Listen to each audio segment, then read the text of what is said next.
um, many places we went to see. The rich people get it before us because we haven't got money. There were And two young. There were two young people who were very active in looking for building. Jackie and Sharon. Is it Sharon her name? Sharon, who was a nurse. And even Dave, although Dave was not a member.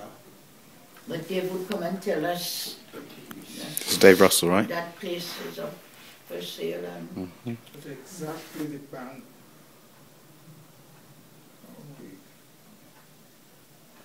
A few people were after it too. And somehow the good Lord gave us. We were disappointed with the help from conference. Well, I was very disappointed because when Pastor Gammon was the president, he started the 1% building fund, and we kept it up as, although things was bad with us in the church because we have to pay rent, and we kept up the 1% of tithe. A lot of people return tithe, but they don't give offerings, you know. And we had to keep up with it. And when he said pound for pound, whatever you save with the conference, you get a pound as well. And when we were ready to build, when we were ready to buy, I think they were short of money. And Pastor McFarlane said, Pastor Gammon made that promise, but he didn't. We didn't get, I think we got 25,000. How much? We had to borrow from BUC. Okay. All right. Pound for pound, we had 100 and...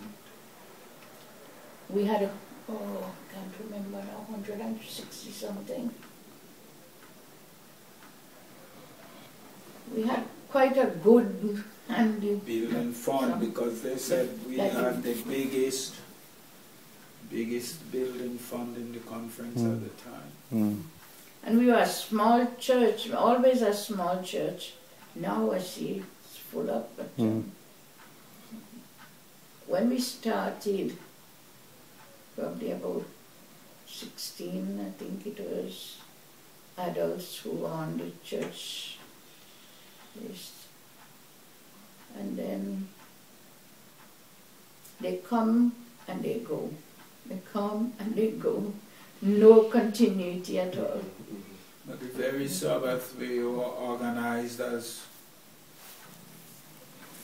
a year. Yeah, 1 year after, exactly 1 year. After moving from Chiswick. Pastor Lowe and Pastor Foster came. We were organized as a church. Yeah. And then we had a baptism in the afternoon. It was about 9. Yeah, I think so. So our membership increased.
She thought, oh, great hard of hearing. Again, a little louder, she said the same thing. Sir, may I have the honour of brushing your hair for you? And he answered, if you were going to talk to me, you were going to have to speak up. I am practically deaf. So this time she was almost yelling at him. Sir, may I have the pleasure of the honour of brushing your hair for you? Everyone was watching to see what his response would be. The old man just looked at her confused and said, well, I guess if you really want to. She said, I don't even have a brush, but I thought I would ask anyway.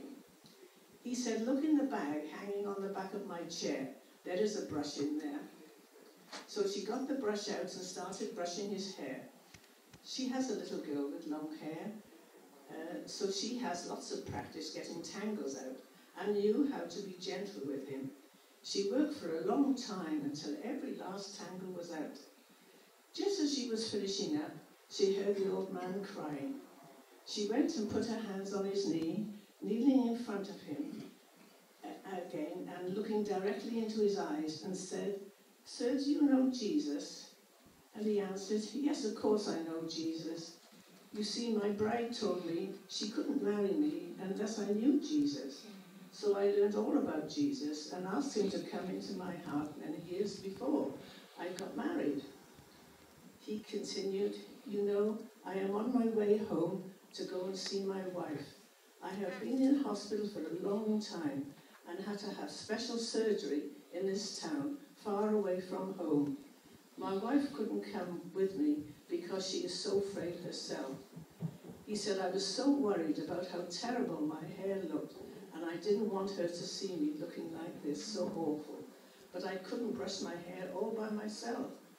Tears were rolling down his cheeks as he thanked her for brushing his hair. He thanked her over and over again, and she was crying. People all around witnessing this was crying. They were crying. And as they were boarding the plane, the flight attendant, who was also crying, stopped her and asked, why did you do that? And right there was the opportunity, the door that had been open to share with someone else the love of God. We don't always understand God's ways, but be ready. He may use us to meet the needs of someone else, like he met the need of this old man, and in a moment also calling out to the lost souls who needed to know his love. 2, 3. Happy birthday to you. Happy birthday to you. Happy birthday, dear Grandma. Happy birthday to you. Wow, yeah. Wow, yeah. Wow. Together,